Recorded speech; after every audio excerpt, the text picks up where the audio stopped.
Hai teman-teman, pernah kan kamu mendengar cerita tentang harimau yang suka es teh?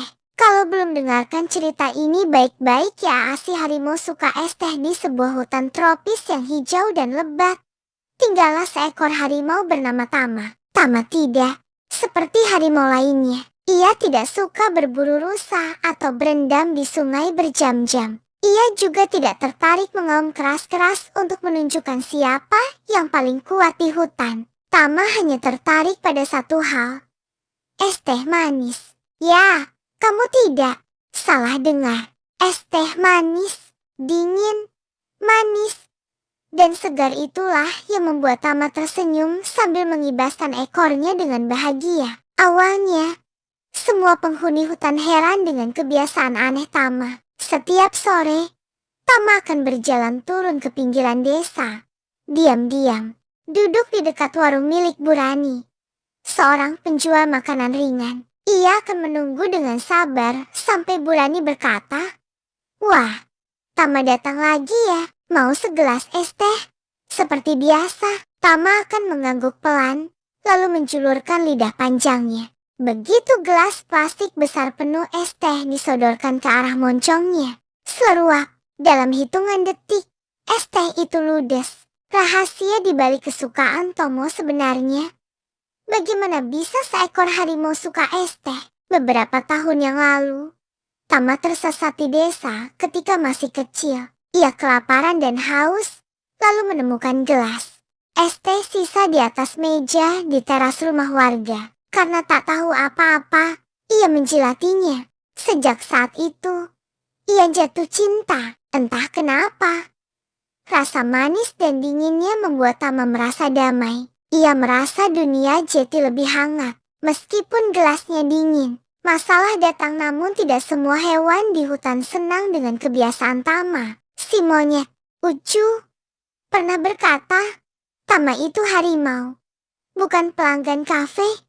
Malu-maluin, si burung hantu, Om Awi, juga ikut mengomel.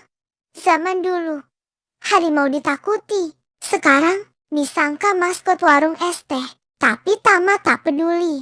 Baginya, yang penting ia bahagia dan tidak mengganggu siapa-siapa. Masalah muncul saat suatu hari warung Burani tutup. Burani harus ke kota karena anaknya menikah. "Maaf ya, Tama, tidak ada es teh seminggu ini," katanya sambil mengelus kepala Tama yang lesu. Hari-hari tanpa es teh adalah hari-hari yang gelap bagi Tama. Ia lemas, tidak bersemangat, bahkan kehilangan nafsu makan. Hutan jadi sunyi, karena si harimau yang biasanya ceria kini hanya duduk termenung di balik semak. Sahabat sejati melihat Tama sedih. Para hewan hutan jati merasa bersalah. Bahkan Ucu si monyet mulai merasa kasihan. "Aku punya ide," seru Ucu. Bersama teman-teman hutan lainnya, Ucu mengumpulkan bahan-bahan.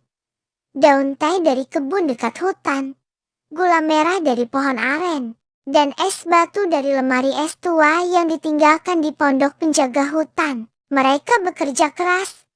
Burung hantu memantau dari atas, kelinci menggiling gula, dan si gajah membantu mengaduk dengan belalainya. Akhirnya, mereka berhasil membuat es teh, hutan spesial untuk Tama. Ketika Tama mencicipinya, matanya berbinar. "KRLLE, ini enak," desisnya sambil tersenyum lebar. Sejak hari itu, setiap sore para hewan berkumpul membuat es teh bersama. Tama tak lagi sendirian, dan semua sadar. Menjadi harimau bukan soal siapa yang paling kuat, tapi bagaimana kau membawa senyum bagi sekitarmu. Penutup dan begitulah, Tama si harimau tetap menjadi legenda di hutan bukan karena keganasannya, tapi karena cinta sejatinya pada es teh manis. Terima kasih teman-teman sudah menonton dan mendengarkan kisah ini. Sampai jumpa.